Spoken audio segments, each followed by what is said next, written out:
When I'm craving a good meal, I head on down to Preston Street in Little Italy to taste some amazing pasta and great wine.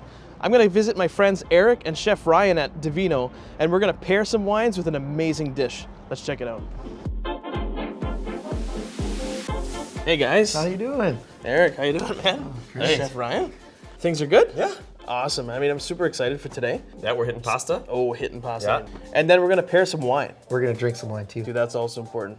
Let's hit the kitchen, man. Awesome. Let's All do right, this. let's go. So what are we gonna be making today? Smoked beet pasta. Smoked beet pasta. The baby of it all is smoked beet powder. Take a whole bunch of beets, Right? steam them, grate them, throw them into my oven with a smoker, let them dehydrate overnight, Wow. grind them up okay. super fine, and you can smell it. It's sweet and very smoky.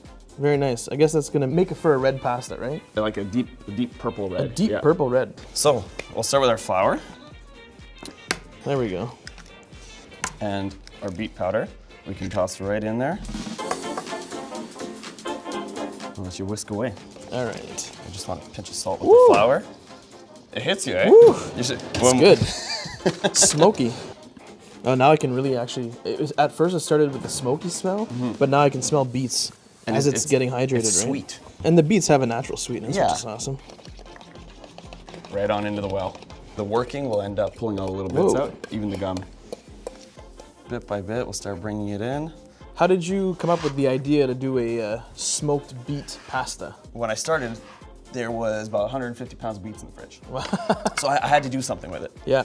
An idea of smoking them and getting something that you could, Yeah, I needed that's a way to interesting. preserve them. Before you preserve them, you said you steam them?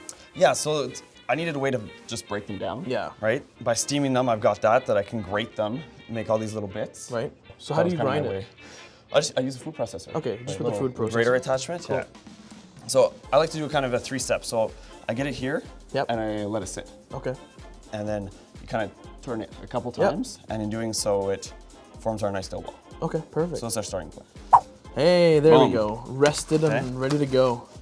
Wow, so just during the resting process, we've got this more deeper color because it hydrated itself more? Yeah, and so it pulls itself out, and like I said, you get this nice like purple Wow, red. look at that. Yeah. It almost looks like one giant beet. Just need some greens coming up the Yeah, top. exactly. And Okay, we'll turn it into some manageable pieces that we can fit through our roller. Sounds good. You don't want to use too big of a piece because you'll end up having issues with the rollers. Well, that or you've got a noodle that's, a mile long. We want to flatten it out just a little so that it can ease into our roller. Always start in the thickest setting and then thin it out. Work its way through. We're using an automatic way of doing this, but you can easily use one of the hand rollers at home. So don't be scared by those patches. They'll come out clean. No, and even you can see, it's a little bumpy, but now we'll start to work our way down. Thin it out. We're making fettuccine. Right. So I like to make sure that it's not too thin. With fresh pasta, if it's too thin, it'll actually almost disappear in the water. Fresh like this, we'll drop it in the pot, and it only takes, 30 seconds, a minute to cook. Yeah. That's all I do.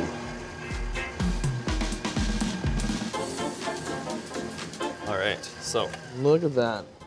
we'll switch this guy up. Beautiful. It's just got a little wheels in here, and it'll strip the whole thing for us. Hey, bada bing, bada boom. Hey, bada bing, bada boom. Eventually.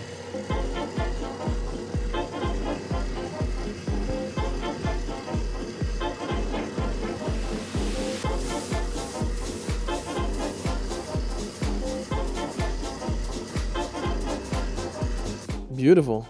You can really smell this, still smell the smoke and the beets, smoke and the and beet it's really just comes delicious. through. Wow. So, I'm tempted to eat it like that, but I'm not gonna. yeah, we'll get to dusting it with some flour. We'll start up on a sauce, and we'll be ready to eat this in 10 minutes. All right, let's do it. All right, so now to complement our beautiful smoky beet fettuccine, we're gonna make a sauce. All right. So it's basically a white wine cream sauce. We're gonna start. That's actually my favorite Is type it? of sauce. Yeah. I've got white wine and butter. That's mine. Yeah. It's deadly. Well, butter makes everything better. Yeah. So I'm gonna start with some really nice and thinly sliced onions. Look at that technique. Ryan, I'm impressed. Every now and then, it's nice to know you can, Yeah, you can. chop an onion. That's the basics Exactly. of it all. Okay, so let's split this up. You're gonna share with me. That's so I'll nice. share. All I'll be right. nice today. All right. So Some extra virgin olive oil. Extra virgin olive oil. We're gonna cook down our onion. I'm gonna do a little chop on my capers. I'm gonna go wild and leave them whole because I like the snap of a caper. The wild side of life. Yeah.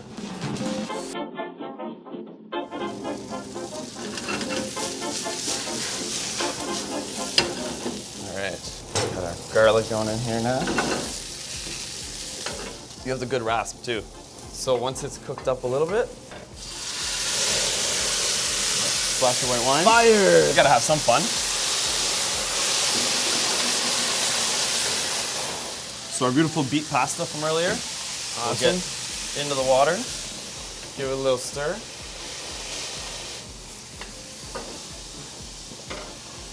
So what kind of cream, what percentage of cream? I are use you using? 35. I always like a little lemon. I put lemon in everything. Right. Salt and lemon both bring out the flavors in what So- you're making. You just want to toss in your oregano. This keeps it nice and fresh. I believe in using fresh herbs and everything. The beauty of fresh pasta. In a minute, it's Yeah. all cooked up and ready to go. Toss it to coat the pasta. Toss it to coat. We'll kill the heat there. And at this point, it's plate it, make it pretty. Let's see how you can do this. And then we'll see This how is I can do it. A little magic trick here. The spoon is my favorite thing. Look at that. Definitely helps you make it into a little nest. Well, a little nest, but then kind of keeping it clean into your bowl. Nice. Some candied lemon peels. Lots of fresh parsley. And a good old hit of pepper. Always good to add some fresh cracked pepper. Okay. My turn. I see all your whole capers are left behind. Don't worry, Ryan. That was on purpose. I want them to see my capers. I like the little snap of the whole caper, so. We'll get our rosemary red wine reduction. Some of these beautiful candied lemon peels. I boil them down with a lot of lemon juice as well as sugar. Okay. So they have like a sour lemon punch instead Right. of just being sweet peels. I'm putting a little bit of pepper around my edge. Perfect. Ryan, it's been a pleasure. Likewise, thank you. Let's take these over to Eric and see if we can find a perfect wine pairing. Oh yeah, it's time to eat. We have to try it. Let's do it.